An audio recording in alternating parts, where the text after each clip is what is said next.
गोष्ठी संघर्षर उग्र रूप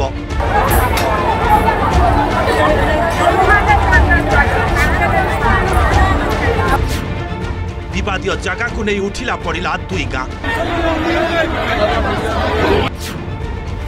पुलिस बुझाइला हेले बुझिलेनी लोके दुई गोष्ठी मध्य बाड़िया पिटा झमेला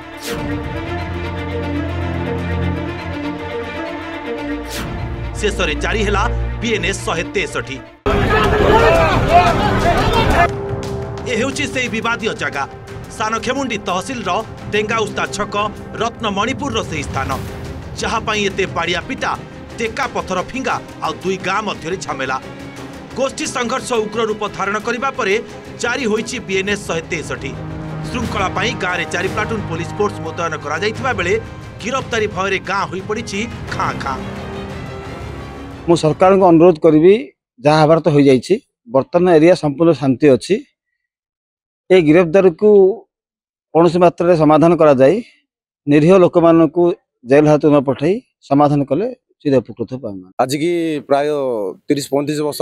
एम आमको एग्नेस्ट ही कर सबु जिन एग्नेस्ट आमर गाँ है भी एग्नेस्ट कर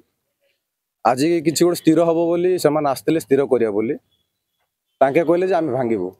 आम कहलु कहीं भांगे इम थी आप जहाँ लगे जी माने लगे चाष 1 कि चाष 2 की लगे लगे दिंतु ये ऑब्जेक्शन चलती सेपट रही पथर आरंभ कले फिंगाड़िया पथर फिंगलु आम बहुत डिस्टेंस हेलु तापर तो माड़ी बसी आसिले एपटे आम गाँ भीतर आसिक बहुत माड़ खाई आते जन स्त्री को भी बाड़े आ मोर से राग रे मु फ्रंटली आसी मोर गोदाम रे 70-80 हजार टार मूर्ति थिला सबु जा भांगी देइछंदी आपण देखि पारे मो पारे भी अछि फोटो भी अछि मो पारे।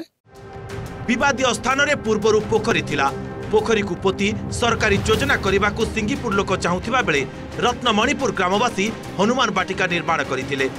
यहाकु नै उभय गाँ मध्य सूत्रपात होइथिला विवाद प्रशासन पदक्षेप नेबारे विलंब हेबा जोगु एही असंतोष अधिक पुंजीभूत होइथिबा कुहा जाउछि। गुरुवार पाटपुर थाना रत्नमणिपुर रे निर्माणाधीन हनुमान बाटिका को सिंगीपुर लोके भांगिबाकु आसीथिले एही समय दुई गाँ गोष्ठी मध्य संघर्ष होइथिला एथिरे दुई गाँर पाखापाखि 20 जन आहत होइथिले परिस्थिति अनायत्त हेबारु घटनास्थल रे जारी होइथिला बीएनएस 163 ब्रह्मपुर उपजिल्लापाल गंजाम अतिरिक्त एसपी पहुंचवा सहित 4 प्लाटून पुलिस फोर्स मुतयन करा जायतिला तेबे विवाद को नहीं उभय गाँर 18 जन को गिरफ्त करी पुलिस कोर्ट चालान करथिबा बेले उभय पक्ष और सानखेमुंडी तहसिलदार पक्षरु 3टी केस रुजु होईछि बुझा चेष्टा कले से बुझिलेनी किंतु भितर दी पटे दी गोष्ठी भितर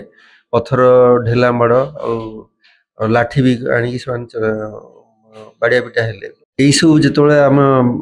अनायत है सिचुएसन सबकोर्टर आसी पहुँचले और से सिचुएसन कंट्रोल करने सांगे सांगे से 163 बीएनएसएस लागू कले फल पुलिस राति फ्लैग मैच करिछि किछि लोकों को जो माने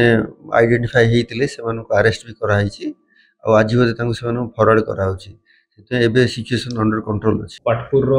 डेंगोस्ता छक पाखे दुई गाँ रो किछि मेंबर्स आसिक क्लैश करथिले तो ता अगेंस्ट में बहुत स्ट्रिक्ट एक्शन नेथिलु इमीडिएटली लोकल हमरो एडिशनल एसपी एसडीपीओ सब कलेक्टर बरहमपुर समस्त पहुंची थिले एवं परवर्ती समय रे 163 बीएनएसएस मध्ये सेठी डिक्लेयर करा दैथिला तापरे हमें 18 जन को डिटेन करितु जो मानको आज अरेस्ट करिकि कोर्ट चालान करछु सेठी हमरो पाखापाखि 4 प्लाटून फोर्स मध्ये मुतयन होइचंती एवं हमें स्ट्रिक्टली वॉचफुल अछि सिचुएशन को एक्सपेक्ट करछु जे सिचुएशन ता कंट्रोल अछि किछि असुविधा हो नै।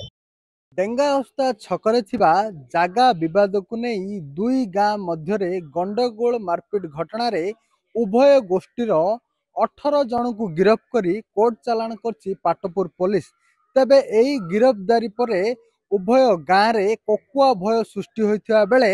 उभय ग्रामवासी मध्य देखा देछि असंतोष एहाकू शांति कमिटी गठन करी प्रशासन और पुलिस प्रशासन तत्पर हवा एबे आवश्यकता हो पड़ी। गंजाम जिला सानखेमुंडी सत्यनारायण पाड़ी ओटीवी।